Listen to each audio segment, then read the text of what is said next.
Hi, this is AJ.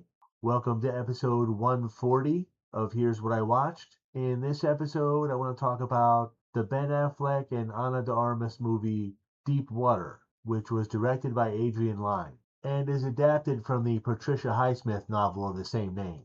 I never did read the book, so I can't speak to how good of an adaptation it is, but just as a movie, it worked very well for me as a psychological thriller. Not a perfect film, and nowhere near as good as Fatal Attraction, which I think is hands down the best thing Adrian Lyne has ever directed. But it did work for me, and it held my interest all the way through, and I enjoyed it well enough that I would recommend it.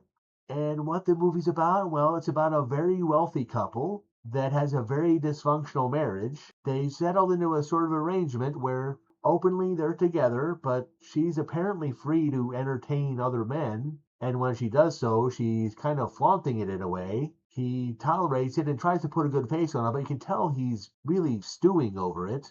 And there's a lot of tension that comes from that because you know something's going to happen.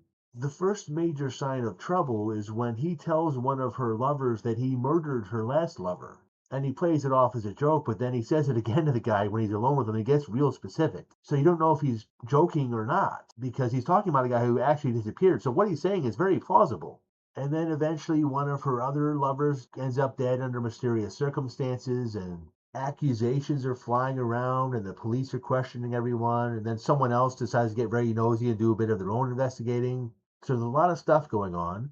Deep Water is far from the best psychological thriller I've ever seen, but I found it very compelling. I kept wanting to see what was going to happen, how far things were going to go, who was going to get away with what, and where it was all going to end up. And I think the ending of the movie borrows more from some of the other adaptations than it does the book itself, but it worked for me, and I would absolutely recommend the movie.